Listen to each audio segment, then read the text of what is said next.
안녕하세요. 한 주간의 IT 소식을 전달드리는 전파뉴스의 전파남입니다. Everybody make some TikTok!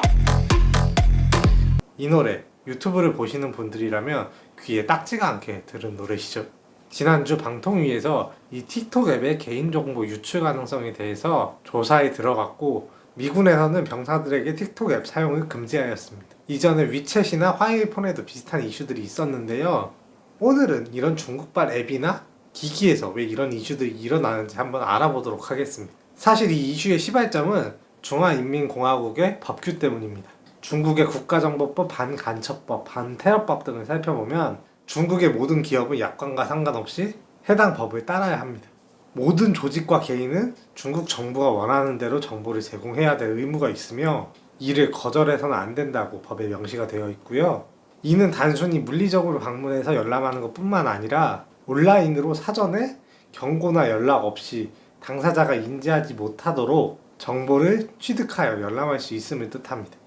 이 부분이 다른 나라의 법들과 굉장히 상충이 되는데요. 국내법 같은 경우에는 인터넷 사용자가 미성년자의 개인정보를 취득을 하려면은 법정 대리인의 동의를 받아야 돼요. 그러나 뭐 틱톡이나 위챗 같은 데서 수집된 정보들은 미성년자의 정보임에도 불구하고 법정 대리인의 동의 없이 공안 등의 유출이 충분히 가능한 거예요. 미국에서도 똑같은 사안으로 틱톡 서비스 중인 바이트댄스에 과징금을 부과하기도 했는데요.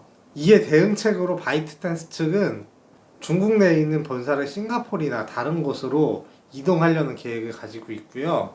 또한 서버가 해외에 있어서 안전하다고 이야기를 하고 공안 측에서 이 정보를 달라고 요구한 적이 없다고 이야기를 하지만 중국 태생의 기업으로 중국 정부가 정보를 요청한다면 실질적으로 거절하기 어려운 위치에 있다는 건 굉장히 자명한 사실이죠. 중국에서는 이와 같이 자국 국민뿐만 아니라 전 세계인들을 대상으로 개인정보를 모으고 있는데요. 위챗 같은 경우에 사용을 해보면은 중국 측에서 보기 부적절한 단어나 사진이 언급이 되면은 바로 계정이 밴을 당하고 이 밴을 풀기 위해서 얼굴 인증을 하고 위챗을 사용하는 실사용 친구들의 인증을 통해서 계정을 복구해야 되고요. 또한 재작년에 일어났던 메리어트 호텔의 5억 명 개인정보 유출 사건도 중국 정부가 배후에 있다는 설이 굉장히 큰데 틱톡 앱도 완전한 타의 중국을 하지 않는 이상 이런 의혹을 피하기는 어려울 것으로 보이고요. 특히 중국 내에 서버가 있는 어플을 사용하는 경우에는 핸드폰에서 앱의 권한 설정을 꼭 확인하셔서 모든 권한을 제거해 주시는 게 개인정보 보호에 좋을 것으로 생각됩니다. 오늘의 전파 뉴스는 여기까지고요. 유익하셨다면 구독과 좋아요 부탁드립니다. 감사합니다. 전파담이었습니다. 안녕.